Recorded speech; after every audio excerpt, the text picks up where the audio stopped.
selamat siang pemirsa. Senang sekali apa kabar Indonesia Siang kembali hadir menyapa Anda. Tentunya untuk menemani Jumat siang Anda dengan sejumlah informasi menarik. Bersama saya Jasmine Rahmadi dan rekan Rehana Mezia.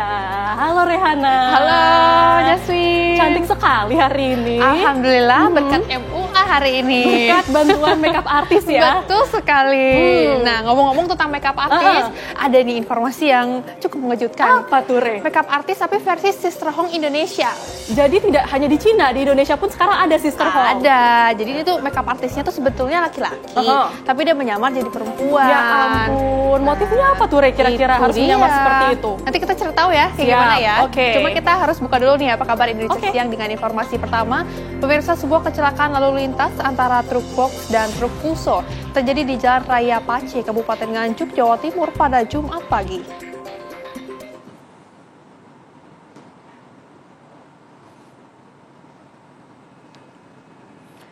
Peristiwa kecelakaan tersebut terekam CCTV atau kamera pengawas milik warga. Dalam rekaman CCTV, terlihat truk box berwarna putih melaju kencang dari arah timur. Saat di simpang 3 Kecubung, tiba-tiba muncul truk fuso dari arah selatan karena jarak terlalu dekat dan kecepatan tinggi truk box menghantam samping kanan truk fuso hingga kabin depannya ringsek parah. Beruntung, dalam peristiwa tersebut tidak ada korban, hanya sopir truk box mengalami luka serius di bagian kepala dan juga kaki dan dilarikan ke rumah sakit terdekat. Petugas dari Satlantas Polres Nganjuk bersama Polsek Pace tiba di lokasi melakukan olah TKP dan mengamankan kedua kendaraan untuk penyelidikan lebih lanjut.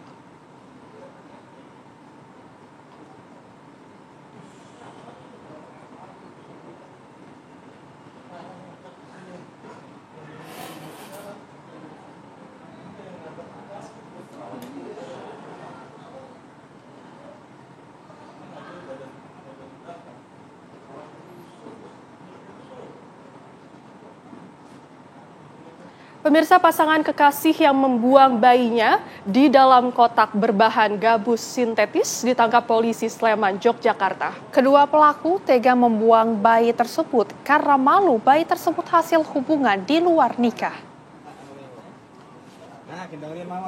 Keduanya ditangkap polisi dengan sangkaan penelantaran anak. Sejoli tersebut awalnya ingin membawa bayi yang baru dilahirkan ke salah satu panti asuhan. Namun dalam perjalanan dari Semarang ke Sleman, mereka berubah pikiran. Bayi tersebut lalu diletakkan di tempat sepi di wilayah Prambanan, Sleman. Beruntung bayi ditemukan warga dalam kondisi selamat dan langsung dibawa ke rumah sakit. Kini pasangan kekasih tersebut ditahan di Mapolresta Sleman dan terancam hukuman penjara 5 tahun 6 bulan.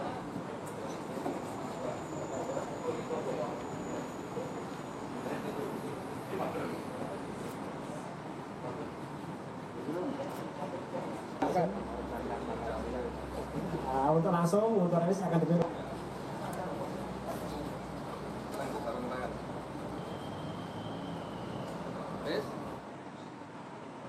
Pemirsa, Rido yang merupakan anak berusia 15 tahun meninggal dunia di RSUD Bayu Asih, Purwakarta. Ya, Rido menjadi korban pengeroyokan oleh warga di wilayah Cilamaya Wetan, Karawang karena dituduh mencuri.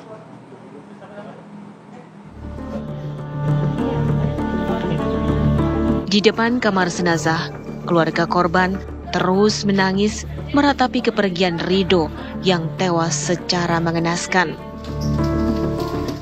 Mereka tidak menyangka Rido, korban pengeroyokan warga Karawang pada tanggal 4 November, meninggal akibat luka memar dan pendarahan di bagian kepala. Bibi korban bercerita, korban memang kerap keluar rumah tanpa sepengetahuan keluarga. Namun, selama ini Rido tidak pernah melakukan tindak kriminal. Keluarga korban berharap polisi segera menangkap para pelaku pengeroyokan yang telah merenggut nyawa Rido, anak yang memiliki keterbatasan mental dan membutuhkan perlindungan ekstra. Kalau untuk dia keluar kemana kabur-kaburan nggak pernah ada kasus apapun. Nggak ada pencurian, nggak ada. Yang ada kalau nanti istilah kabur gitu ya, ada yang ini, ada yang maksudnya ada yang nanganin gitu, nanti lapor ke kita, ibu ada ini di daerah ini kita jemput gitu. Tapi belum pernah ada tuduhan. Belum pernah, selama ini seumur-umur belum pernah ada tuduhan apapun, baru kali ini gitu. Kuasa hukum keluarga korban Aris Nurjaman memastikan akan menempuh jalur hukum atas kematian Ridho. Sementara tuduhan tindakan pencurian dari warga yang melakukan pengeroyokan tidak terbukti.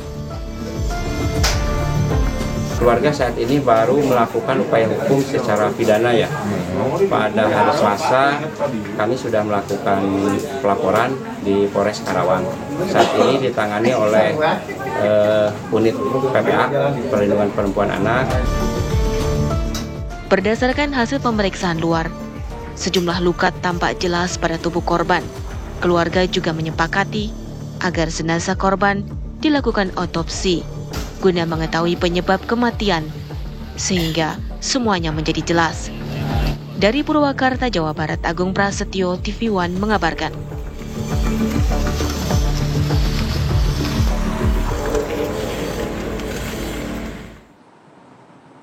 Berikutnya pemirsa, ini terdapat puluhan orang yang diduga menjadi korban penipuan berkedok transaksi pembelian rumah oleh seorang camat di Karawang, Jawa Barat. Total kerugian uang yang disetorkan oleh warga ini mencapai miliaran rupiah.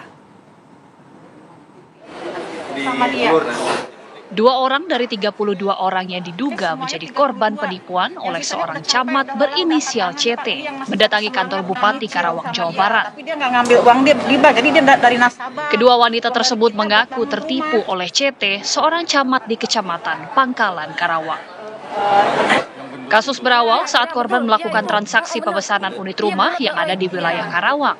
Namun setelah pembayaran dilakukan, proyek rumah yang dijanjikan tak kunjung terrealisasi. Total dari keseluruhan transaksi uang yang telah disetorkan mencapai 1.231 juta rupiah. Jadi dia dari nasabah, uang dari kita buat bangun rumah.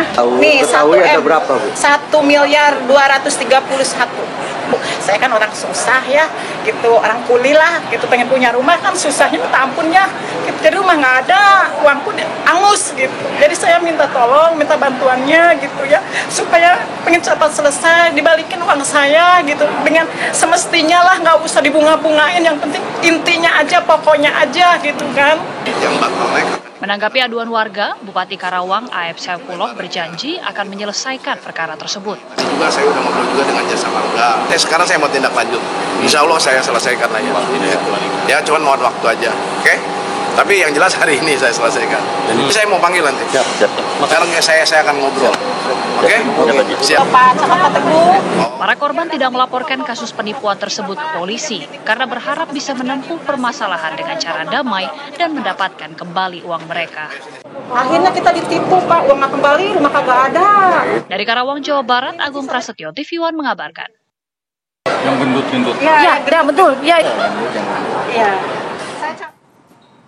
Ya pemirsa, kita hadirkan informasi lain untuk Anda mengingat akhir-akhir ini cuaca cukup tidak menentu. Tentunya ini juga berdampak terhadap pergerakan tanah di Ciamis, Jawa Barat ini yang terus meluas. Ya, selain merusak rumah, area kebun warga ini juga rusak pemirsa akibat tanahnya ini terbelah.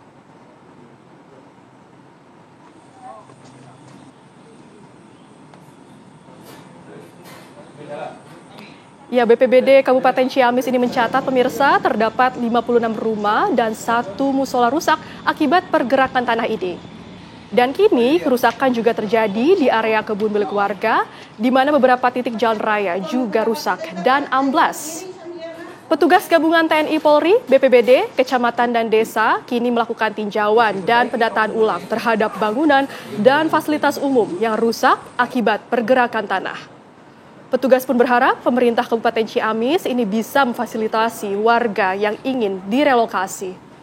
Setidaknya 195 jiwa terpaksa mengungsi ke rumah kerabat mereka dan petugas gabungan langsung memberikan bantuan berupa paket sembako dan kebutuhan dasar lainnya. Wah, ini memprihatinkan sekali ya, Ria, mengingat terdapat 195 jiwa yang terdampak. Ini cukup banyak. Ya. Semoga ini segera diberikan pertolongan juga ya dan tidak terjadi lagi. Betul.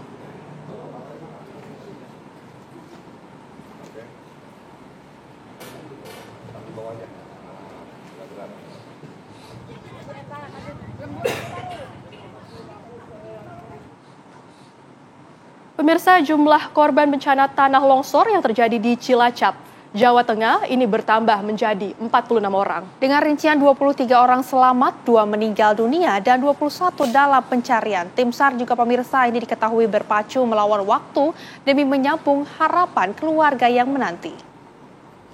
Pencarian puluhan korban tanah longsor melibatkan berbagai unsur SAR gabungan dari Basarnas, TNI, Polri, BPBD, relawan, dan warga. Tim dibagi menjadi 5 kelompok. Sektor A berada di Dusun Cibuyut dan sektor B di Dusun Tarukahan. Petugas juga mengerahkan 1 ekskavator dan menggunakan alat seadanya. Lainnya seperti ini adalah cangkul, kemudian juga alat potong dalam proses pencarian korban yang hilang.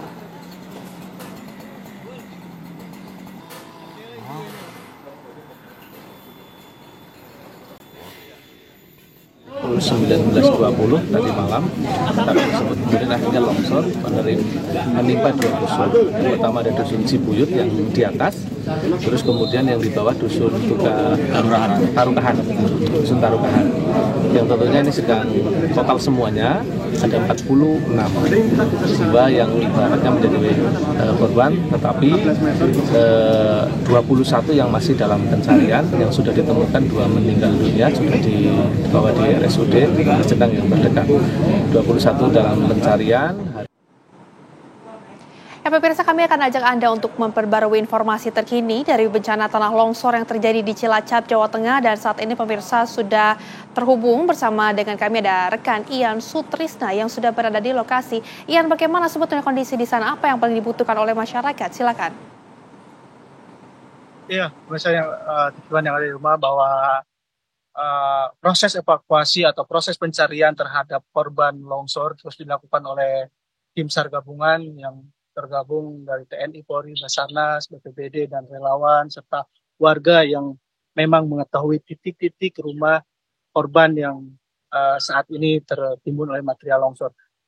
Pada sekitar pukul 11 tadi, tim SAR sempat istirahat untuk melakukan proses pencarian karena memang mereka melakukan ibadah terlebih dahulu, dan informasi yang saya dapat bahwa pada sekitar pukul 13.00 mereka sudah melakukan kembali aktivitas pencarian terhadap sejumlah korban sebanyak 20 korban yang masih dinyatakan hilang atau dalam pencarian.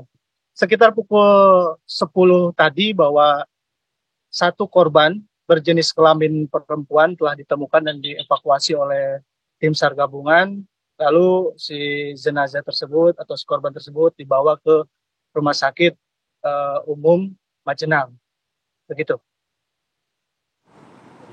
Ya, Ian, bantuan apa saja yang saat ini dibutuhkan oleh para korban longsor ini, Ian?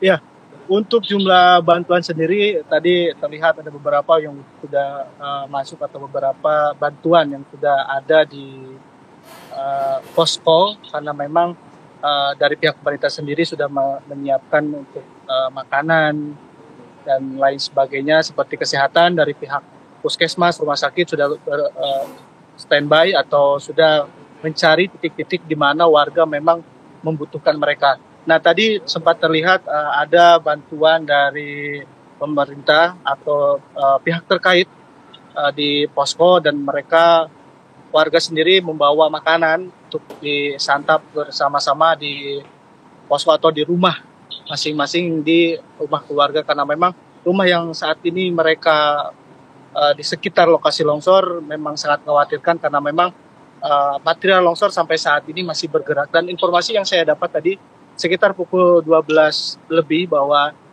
adanya sumber air yang berada di atas itu jebol, dan airnya itu masuk ke material longsor yang ada di lokasi longsor sekarang ini.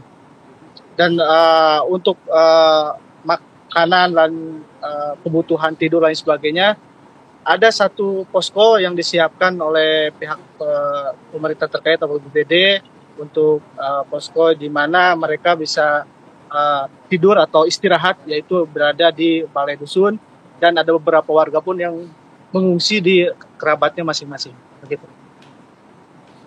Baik, Ian, lantas pencegahan apa saja yang sudah dilakukan agar kemudian longsor ini juga tidak terjadi, kemudian juga mengingat ini korban yang hilang masih cukup banyak?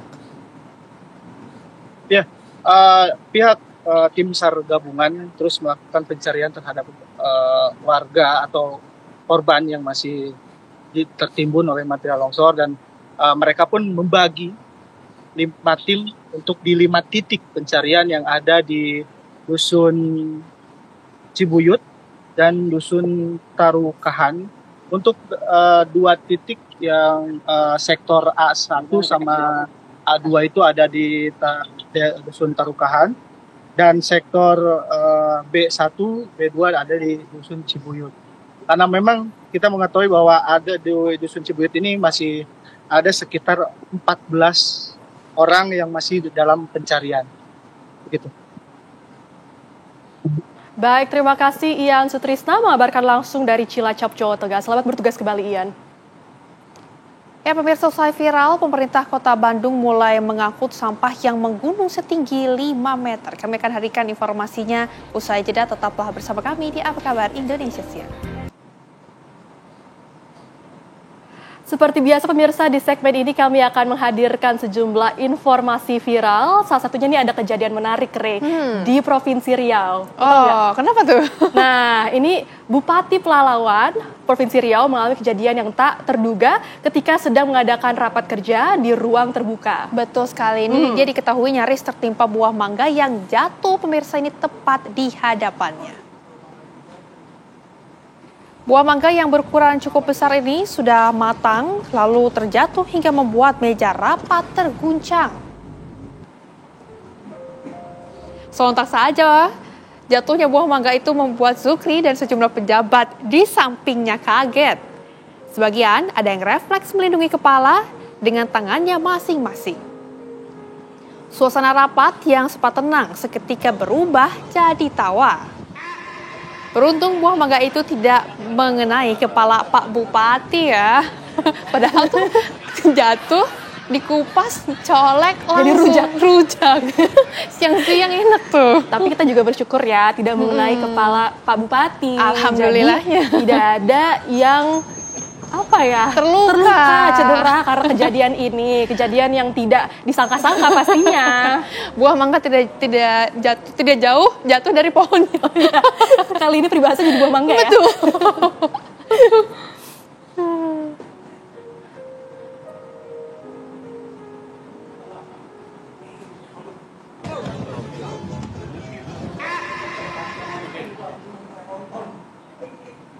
Nah, pemirsa, ini usai viral, pemerintah Kota Bandung mengangkut sampah yang menggunung setinggi 5 meter di TPS Gunung Batu pada hari Kamis malam. Ya, sampah itu menumpuk selama 5 bulan.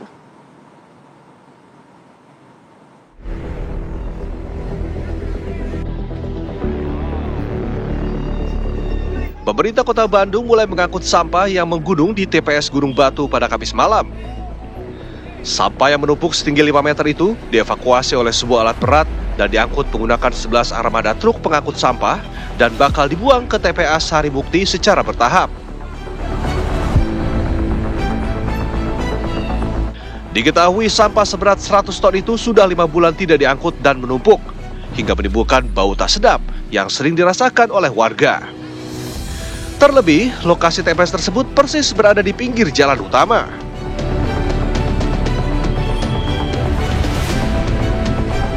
Terlihat asap gas metana dari timbunan sampah keluar saat alat berat mengeruk sampah dan memindahkannya ke truk yang sudah disediakan.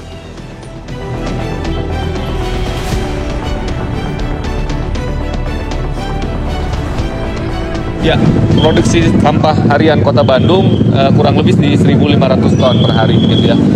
981 ton per harinya kita kirimkan ke TPA Sari Mukti gitu ya, karena ada pembatasan tadi. Sekitar 160 sampai 200 ton bisa kita kurangi dan bisa kita olah.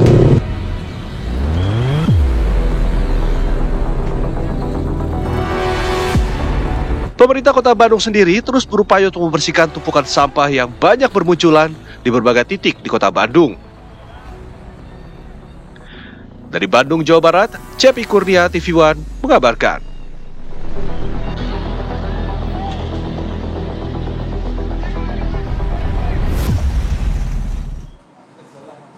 Nah, pemirsa, ini viral juga di media sosial video yang memperlihatkan jok sepeda motor dalam kondisi disobek secara sengaja di parkiran Universitas Pamulang, Tangerang Selatan, Banten.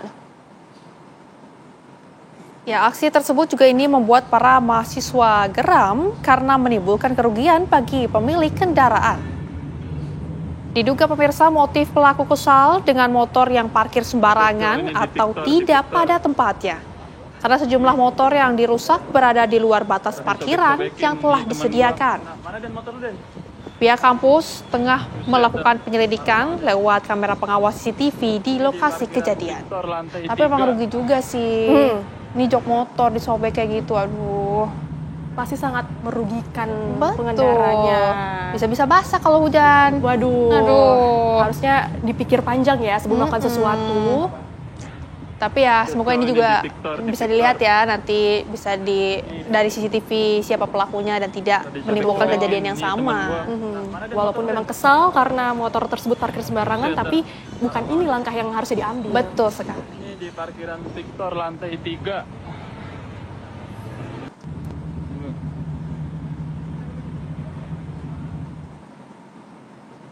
Viral juga nih pemirsa di media sosial cara evakuasi mobil namun dengan cara yang unik dan juga jarang terjadi ini di era modern seperti saat ini.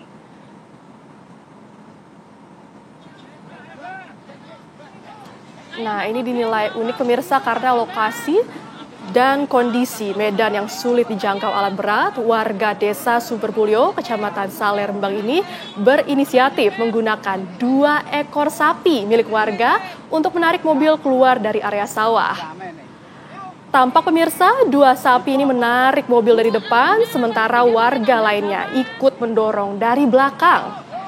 Aksi spontan ini dan gotong royong berhasil mengeluarkan mobil tanpa bantuan mobil derek profesional. Dan beruntung tidak ada korban jiwa dalam insiden tersebut. Kok bisa-bisanya ya mobilnya ke sana. Tapi sapinya cukup kuat loh. Membantu juga ya, Re. Membantu. Siapa yang sangka bisa dievakuasi menggunakan sapi. Walaupun kurus tapi kuat. Walaupun kurus tapi kuat. Jangan memandang fisik. Sepi kuat sepinya. Tenaganya luar biasa ya. Iya, betul. Terima kasih sapi.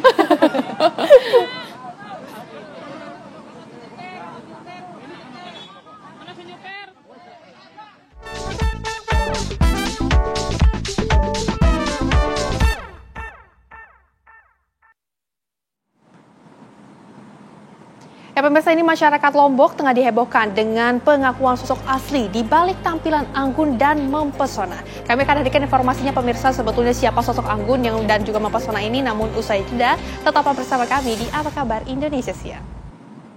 Terima kasih Anda kembali di Apa Kabar Indonesia Siang. Pemirsa, aparat Polresta Barelang menangkap basah aktivitas pemindahan barang bekas impor, yakni dari 2 kontainer ke 3 truk pengangkut barang bekas di Kota Batam, Kepulauan Riau. Ironisnya pemirsa, ini diketahui 2 kontainer besar tersebut ternyata dalam keadaan tersegel bea cukai. Inilah 2 kontainer dan 3 unit lori yang tertangkap basah oleh Polresta Barelang saat sedang melakukan aktivitas ilegal. Penangkapan dilakukan pada Sabtu 8 November lalu setelah polisi menerima informasi masyarakat adanya aktivitas mencurigakan berupa bongkar muat barang-barang impor. Dari penangkapan ini, polisi menemukan 1 kontainer sudah sempat dibuka dan dipindahkan ke truk pengangkut. Sementara 1 kontainer lagi masih dalam keadaan tersegel berlogo Bea Cukai. Polisi juga mengamankan sebanyak 25 orang terdiri dari pekerja dan sopir. Isinya adalah barang-barang bekas, ya di kontainer itu barang-barang bekas. Jadi ada 2 kontainer, yang satu masih tersegel, ada lambangnya bea cukai itu, kemudian yang satunya sudah terbuka. Untuk mengungkap kasus ini, Kepolisian Polresta Barelang akan memanggil petugas Bea dan Cukai Batam dan pengusaha yang terlibat dalam kasus ini. Dari Batam, Kepulauan Riau, Albohid, TV One mengabarkan.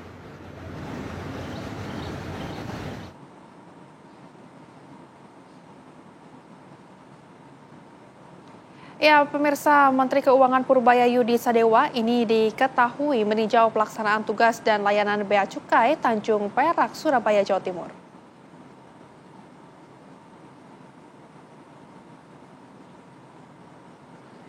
Ya, dalam unggahan di akun TikTok, Menteri Keuangan Purbaya Yudhisa Dewa ini melihat proses pemeriksaan fisik barang ekspor impor di long room atau tempat pemeriksaan barang ekspor dan impor di Pelabuhan Peti Kemas.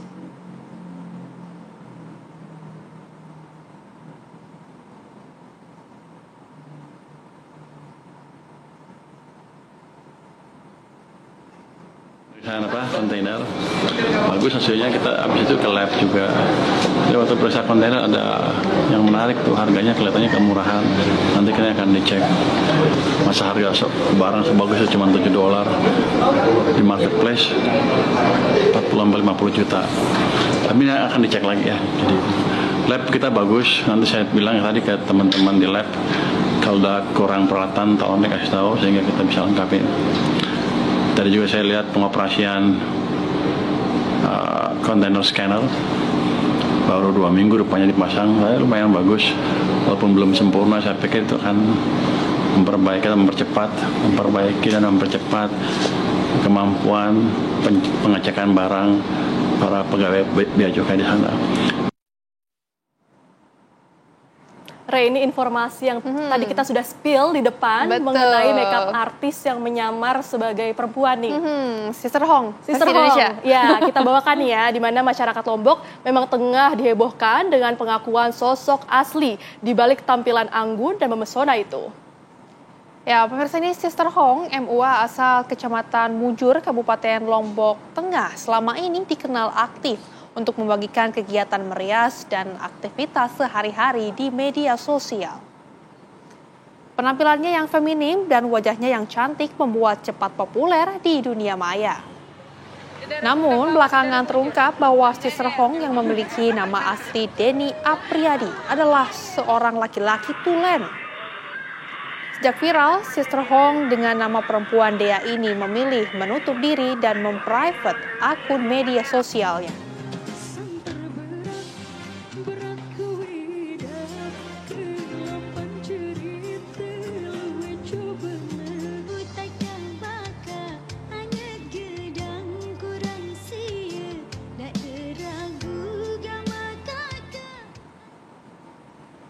Ya, seperti yang kita tahu pemirsa, ini masyarakat Lombok Tengah dihebohkan dengan perias cantik yang viral di media sosial atau tenar dengan sebutan Sister Hong ternyata seorang pria tulen. Saat ini pemirsa kita sudah terhubung dengan tokoh agama Pak Lalumara Syar'i. Selamat siang Pak Ustadz, Pak Lalumara.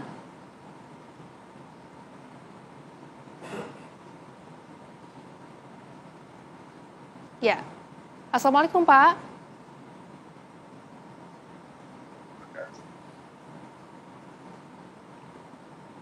Selamat siang, Pak Lalumara. Selamat siang.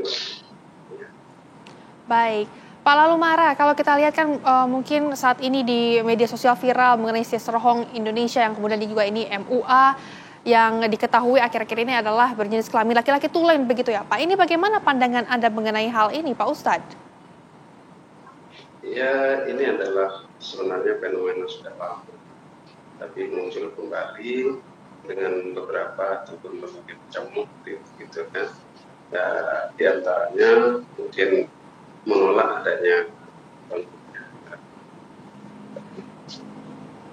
takdir. Iya Pak Lalumara, dalam Iya.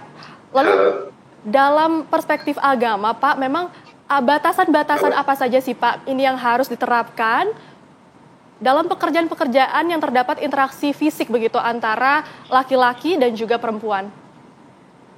Nah, ini yang ya, ada sensitivitas yang terjadi gesekan di masyarakat ketika si pelaku umpamanya yang itu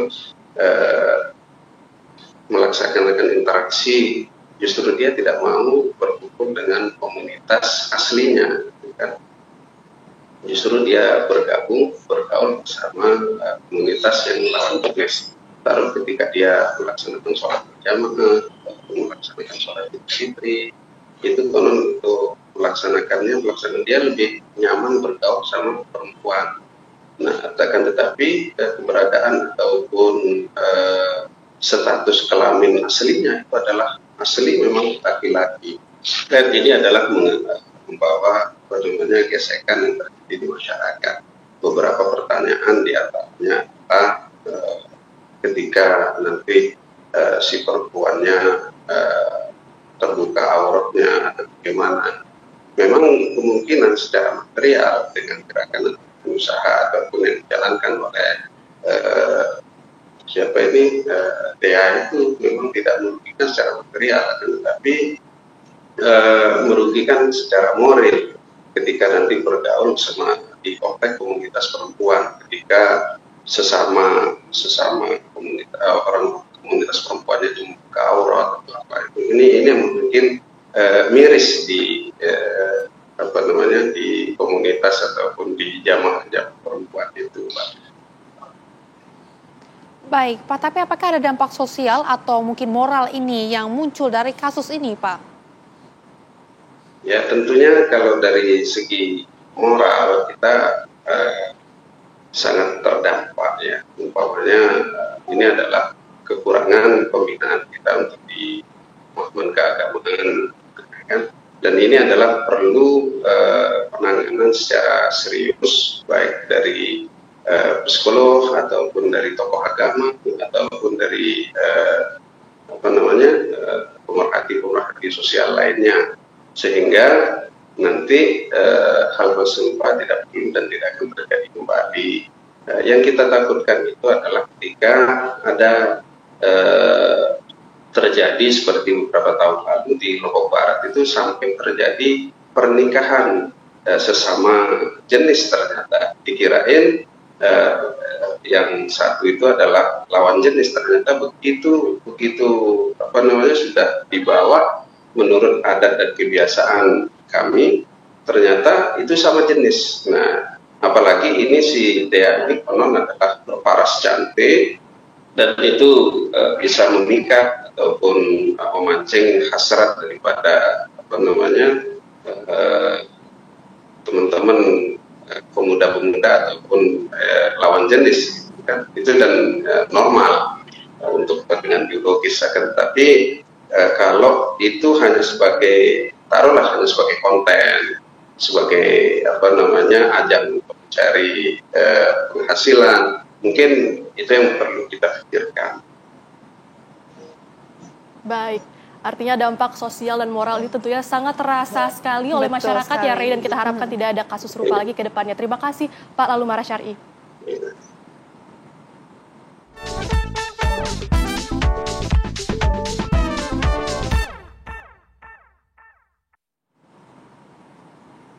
Ya, pemirsa, Keraton Solo menggelar prosesi Jumenengan atau penobatan Raja Baru Pakubuwono 14 yang digelar Sabtu esok. Kami akan hadirkan informasinya saja, tetaplah bersama kami sesaat lagi.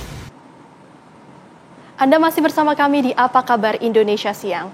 Pemirsa, Menteri Koordinator Bidang Infrastruktur dan Pembangunan Kewilayahan Agus Harimurti Yudhoyono ini menyerahkan sertifikat tanah kepada warga transmigran sekaligus meninjau potensi ekonomi di wilayah Ponu perbatasan Indonesia dan Timor Leste.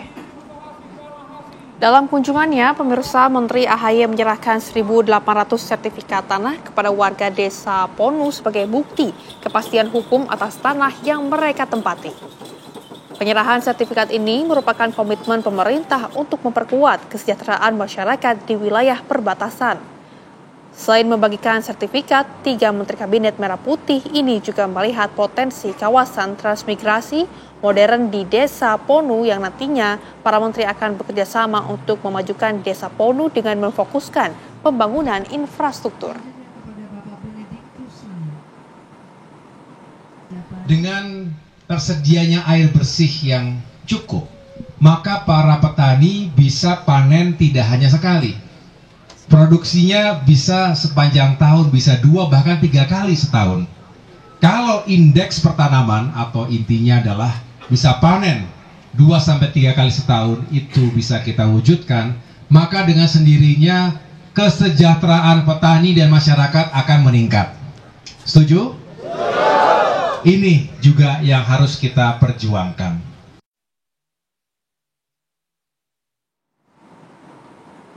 Keraton Solo menggelar prosesi Jumenengan atau penobatan Raja Baru Pakubuwono XIV yang digelar pada hari Sabtu esok.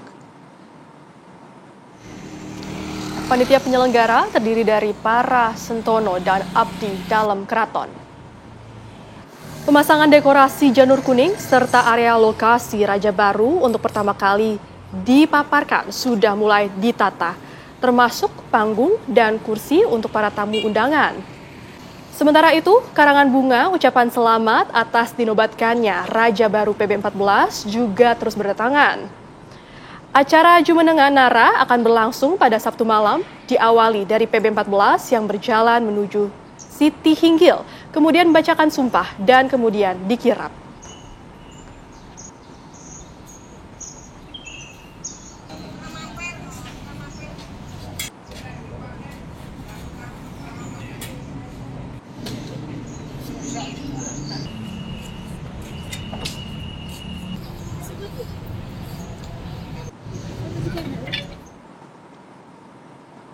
Lalu bagaimana rangkaian persiapan jelang penobatan Raja Baru Pakubuwono XIV? Kita sudah bergabung dengan rekan Agus Saptono langsung dari Solo, Jawa Tengah.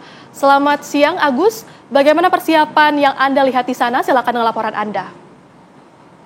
Ya, selamat siang Jasmine, Rehana, dan juga pemirsa. Benar sekali bahwa berbagai persiapan terus dilakukan oleh pihak Keraton Kasunanan Surakarta dalam rangka Jumenengan yang akan digelar pada hari Sabtu besok. Dan dari pagi hingga saat ini persiapan terus dilakukan oleh abdi dalam maupun tono dalam dari pihak keraton sudah mempersiapkan segala sesuatunya untuk Jumenengan besok hari Sabtu. Dan saat ini seperti di belakang saya, para abdi dalam telah mempersiapkan untuk memasang janur di depan pintu utama ini di Keraton Kasunanan Surakarta. Dipasangi janur dan juga tadi pagi di Sitinggil di depan sana juga sudah dibersihkan dan dipersiapkan beberapa porsi telah disiapkan. Sementara bukan hanya di luar saja, namun di dalam juga sudah disiapkan, dihiasi beberapa dekorasi untuk acara Jumenengan besok. Seperti diketahui bahwa Jumenengan untuk menentukan ataupun menobatkan Raja Baru untuk Pakubuwono ke-14. Sementara menurut rencana pada siang hari ini akan digelar jumpa pers terkait dengan acara Jumenengan besok pagi. Dan suasana di keraton sendiri untuk saat ini dari pagi hingga saat ini masih turun gerimis. Namun demikian dari pihak Stono Dalem maupun keraton sendiri tetap melakukan persiapan guna tertenggarnya maupun lancarnya untuk acara Jumenengan besok. Juga tampak di sini petugas kepolisian sudah siap standby dari pagi hingga saat ini untuk memberikan keamanan terlaksanaan Jumenengan itu. Rehana dan Jasmine. Ya, Gus Sabtono, atas laporan Anda langsung dari lokasi. Selamat kembali bertugas. Pemirsa, hari ini Raja Yordania Abdullah II bin Al-Hussein ini melakukan kunjungan ke Indonesia. Info selengkapnya akan kami hadirkan, tetaplah bersama kami di Apa Kabar Indonesia Siang. Kembali bersama kami di Apa Kabar Indonesia Siang. Pemirsa, hari ini Raja Yordania Abdullah II bin Al-Hussein melakukan kunjungan ke Indonesia. Ya, dalam kunjungan ini, Raja Yordania tersebut bertemu dengan Presiden Prabowo Subianto di Istana Kepresidenan. Kunjungan ini menjadi kelanjutan dari pertemuan antara Presiden Prabowo Subianto dan Raja Abdullah II bin Al-Hussein di Istana Al-Husainiyah pada April 2025 lalu. Hubungan persahabatan antara keduanya ini telah terjalin sejak sama-sama menjadi prajurit. Raja Yordania tersebut diinfokan bertolak menuju Indonesia setelah menyelesaikan lawatannya di Vietnam dan direncanakan tiba di Bandara Halim Perdana Kusuma pukul 15.30 waktu Indonesia Barat. Sementara sejumlah ruas jalan di Jakarta ini akan ditutup sementara saat rombongan Raja Yordania melintas.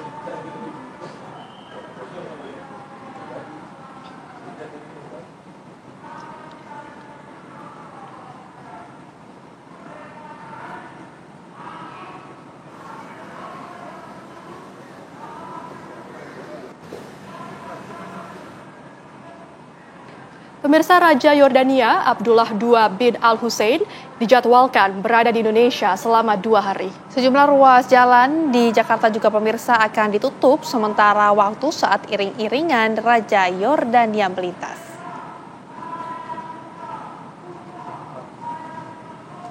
Ya pemirsa, ada pun 8 ruas jalan di Jakarta yang akan ditutup sementara, diantaranya adalah saat kunjungan Raja Yordania, antara lain Jalan Gatot Subroto, Jalan Sudirman, Jalan MH Tamrin, Jalan Merdeka Barat, kemudian juga Jalan HR Rasuna Said, Jalan Hos Cokro Aminoto, Jalan Raya Pondok Gede, dan Jalan Maijen Suyoto. Adapun penutupan jalan dimulai hari ini sekitar pukul 16 waktu Indonesia Barat, lalu berlanjut besok Sabtu sekitar pukul 10.30 waktu Indonesia Barat saat iring-iringan Raja Yordania melintas.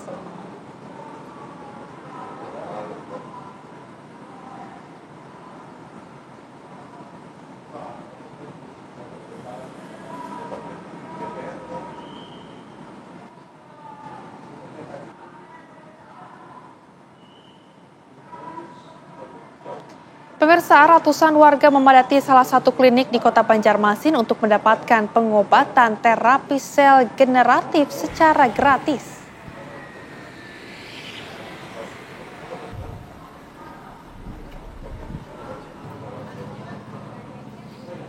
Warga ini rela antri untuk mendapatkan pengobatan terapi sel generatif. Terapi sel generatif ini merupakan pengobatan medis inovatif yang melibatkan penggunaan sel hidup untuk memperbaiki atau meregenerasi jaringan organ tubuh yang rusak akibat penyakit. Warga yang menderita penyakit kronis seperti diabetes, stroke, hingga autoimun mendapat pengobatan langsung dari klinik pengobatan tersebut tanpa dikenakan biaya alias gratis.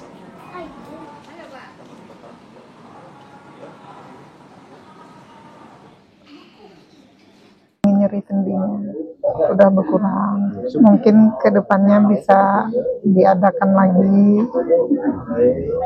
Dari gelombang pertama mengikuti lagi tahap kedua karena ini memang sudah memberikan hasil yang lumayan bagus dan regenerasi selnya ini itu berdampak pada recovery dari perbaikan sistem organ pada semua pasien kami.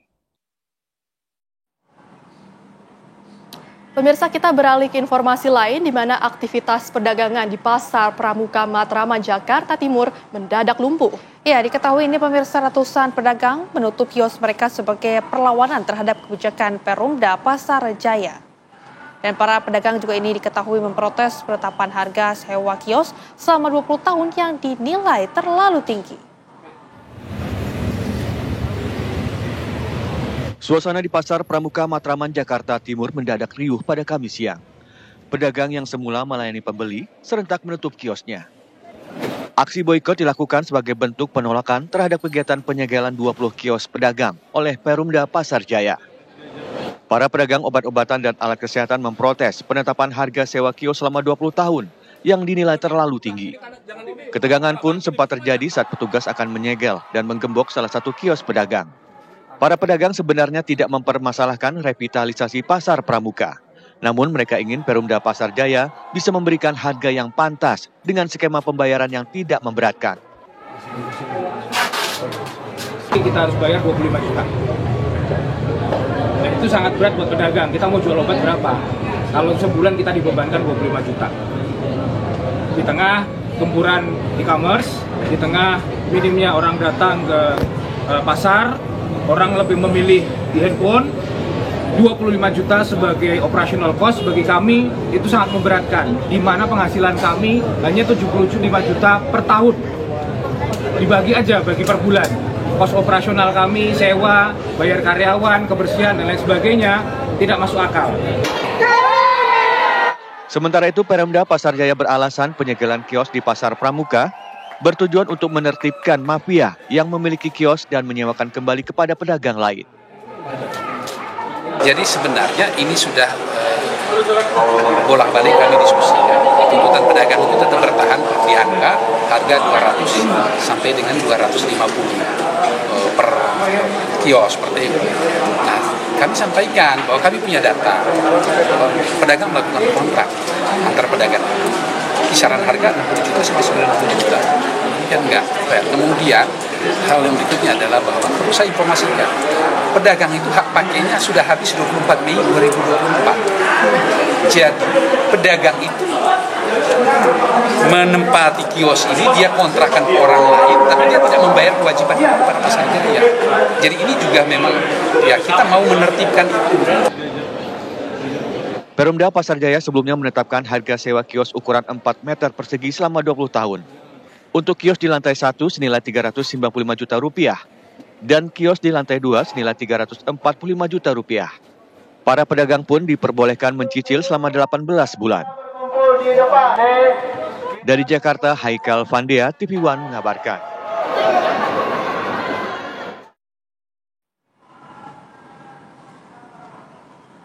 Iya, pemirsa, 26 bangunan liar yang didirikan warga di Jalan Karet Tengsin, Tanah Abang, Jakarta Pusat untuk berdagang Jumat pagi tadi dibongkar paksa oleh petugas penanganan prasarana dan sarana umum Kecamatan Tanah Abang.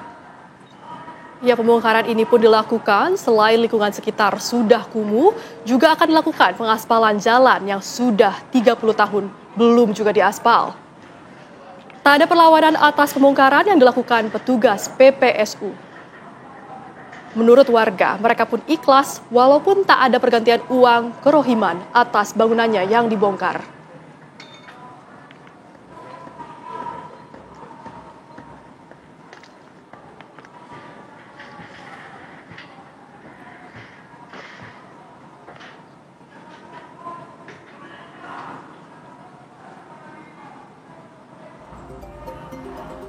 Ratusan balpres atau pakaian bekas impor ilegal hari ini dimusnahkan oleh Kementerian Perdagangan. Informasi selengkapnya akan kami hadirkan, tetaplah bersama kami di Apa Kabar Indonesia Siang. Kembali bersama kami di Apa Kabar Indonesia Siang, pemirsa, ratusan balpres atau pakaian bekas impor ilegal hari ini dimusnahkan oleh Kementerian Perdagangan bersama dengan Badan Intelijen Negara atau BIN dan BAIS TNI di Bogor, Jawa Barat. Sebelumnya, tim gabungan menemukan 19.391 pakaian bekas impor ilegal yang disimpan di 11 gudang milik distributor di Bandung.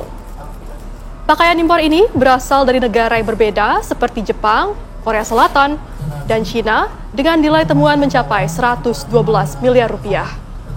Dari jumlah itu, 16.000 bal sudah dimusnahkan atau lebih dari 85% sejak proses dimulai 14 Oktober lalu. Sebagai efek jera, pemerintah memberlakukan sanksi penutupan usaha dan membebankan biaya pemusnahan kepada para distributor baju bekas impor yang nakal.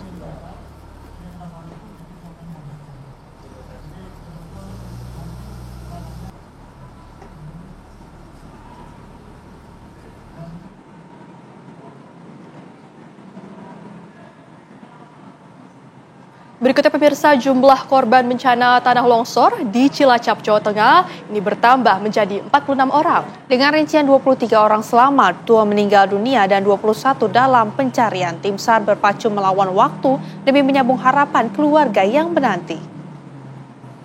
Pencarian puluhan korban tanah longsor melibatkan berbagai unsur SAR gabungan dari Basarnas, TNI, Polri, BPBD, relawan, dan juga warga.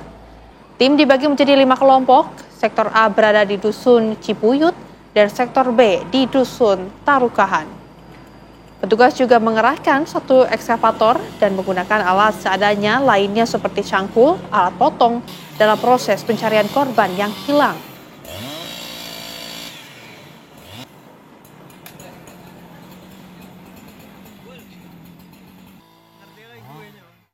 Pukul 19.20 tadi malam, tapi tersebut kemudian akhirnya longsor menimpa 2 dusun. Yang pertama ada Dusun Cibuyut yang di atas, terus kemudian yang di bawah Dusun Tarukahan. Dusun Tarukahan. Yang tentunya ini sedang total semuanya ada 46 jiwa yang ibaratnya menjadi korban, tetapi 21 yang masih dalam pencarian, yang sudah ditemukan 2 meninggal dunia sudah dibawa di RSUD sedang yang terdekat.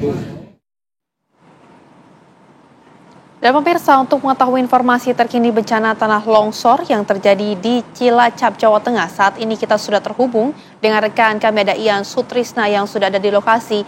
Ian, bagaimana situasi di sana? Bisa Anda gambarkan kepada kami? Silakan.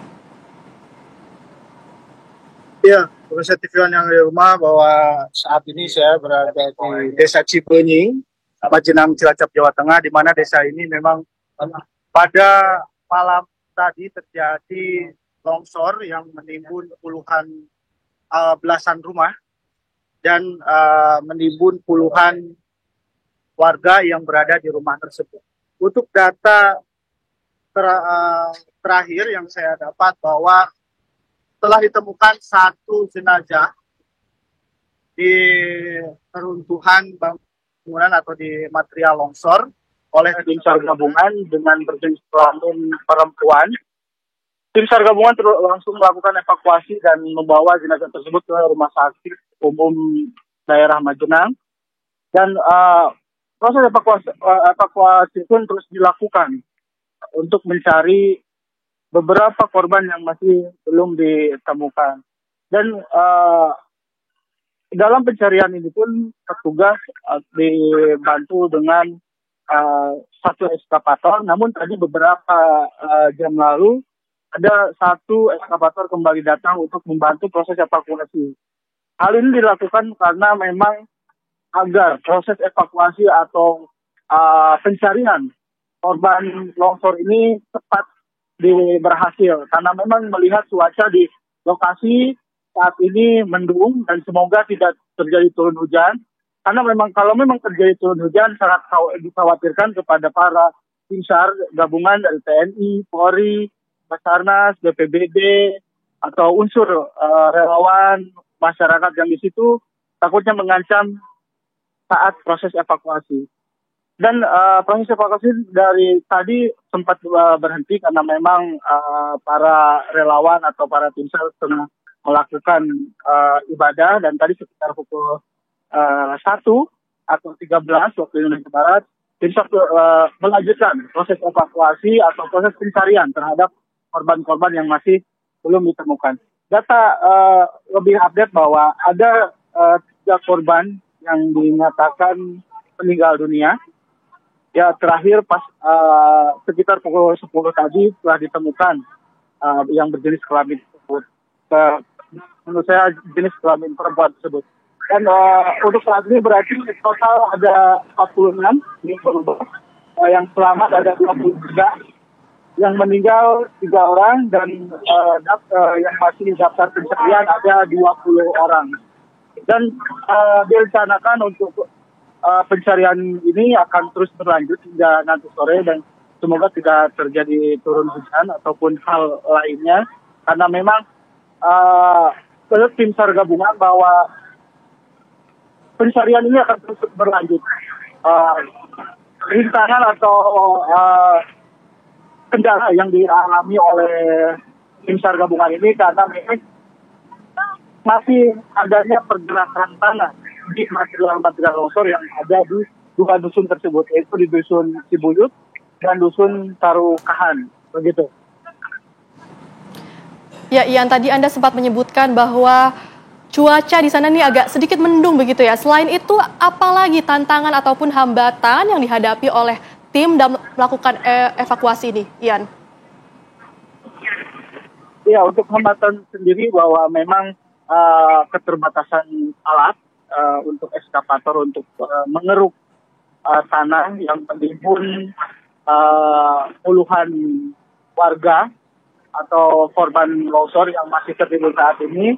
Dan informasi yang saya dapat bahwa eskavator yang saat ini hadir akan terus ditambah. Dari pihak Balai Besar Citanduy sudah akan menyiapkan dan sudah memanggil kembali eskavator untuk terus menggali atau mencari korban-korban yang masih belum ditemukan. Dan bukan hanya cuaca, menurut informasi yang saya dapat bahwa di mahkota retakan yang berada di Desa Cibenying ini ada genangan air yang ditakutkan oleh para warga ataupun tim SAR saat mereka melakukan pencarian di air ini yang ada di atas ini ke bawah atau merembes ke bawah, dan itu ditemukan adanya longsor susulan begitu.